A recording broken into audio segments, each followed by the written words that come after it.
Before we get started, let's talk about calculations. One of the things I want to point out is the EE button. On a TI calculator, you'll see it right here.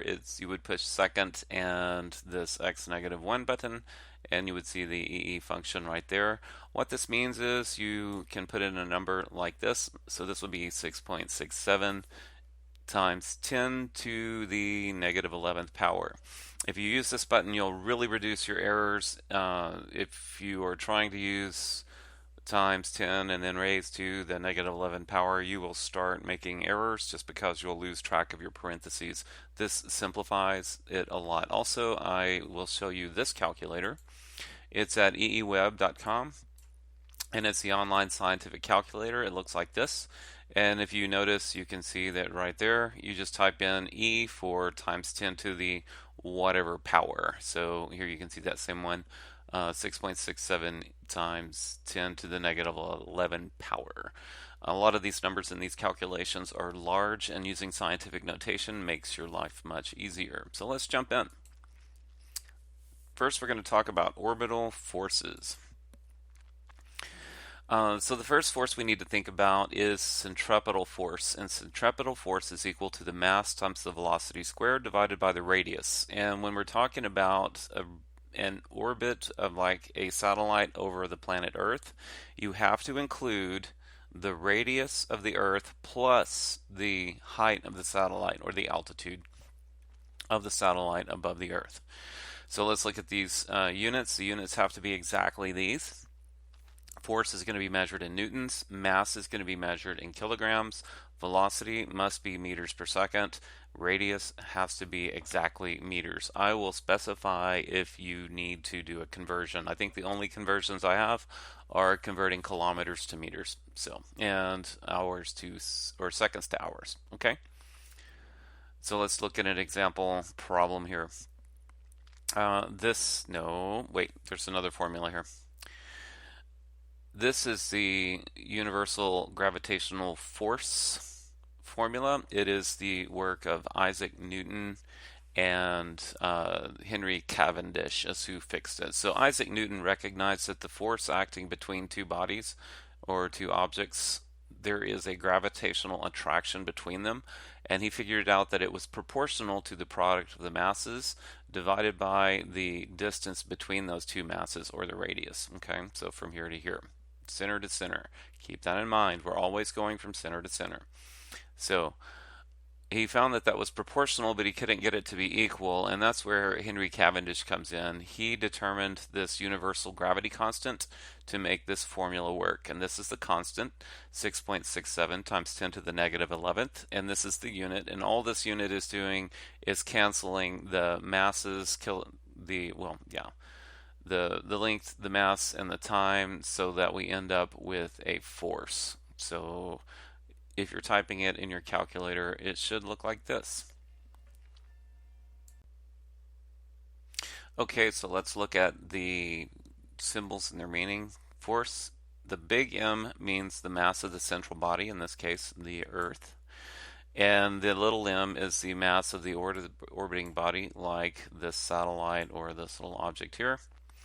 And r is the radius. Remember, that is from the center to the center. We usually just consider the radius of the Earth because usually the radius of the satellite is not significant when you compare it to that of the Earth.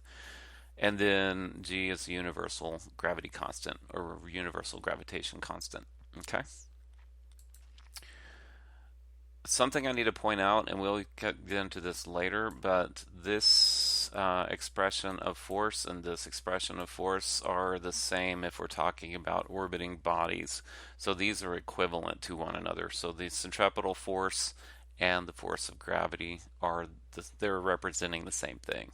Okay, so these would be actually equivalent. And what that lets us do is we can express this value in terms of, or express mv squared in terms of this universal gravitation.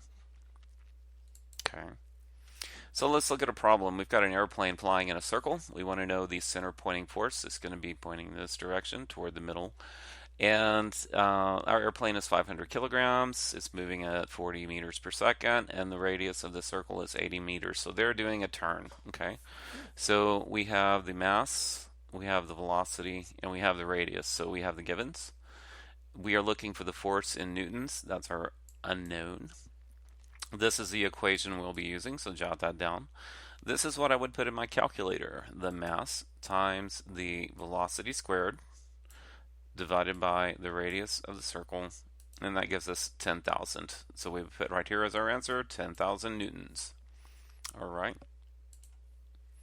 Let's look at one where we calculate the gravitational force between the airplane and the surface of the Earth. So we have the Earth and we have the 500 kilogram plane, and they are flying at 8,000 meters above the surface of the Earth. So we have these two things from the problem, 500 kilograms and 8,000 meters. These are things we know about the Earth and we know about gravity. Okay, and I have a typo. 1 second. So my typo was right here. So this is the universal gravity constant 6.67 e negative 11, or times 10 to the negative 11th, and this funky unit here that causes everything to cancel out properly. The mass of the Earth is 5.97 times 10 to the 24th, so that's a bunch of zeros. This is a lot easier to type in this way, and that's in kilograms. And the radius of the Earth, normally this would be a subscript. I couldn't do this, I'm using Jamboard, but this would normally be a subscript. So just saying that it's the radius of the Earth, and that is 6.378 times 10 to the 6th meters. These are things on your PLTW formula chart, but I'm going to give them to you in every problem that you need. So we're going to use these values to find the force in newtons. This is our formula right here.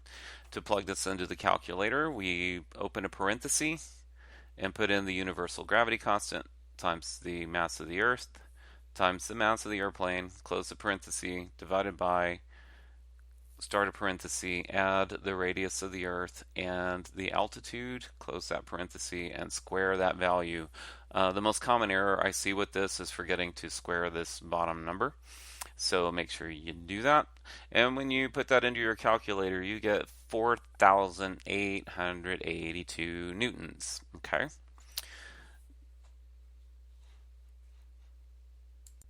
So that brings me to the end of this quick lecture about centripetal force and the force of gravity.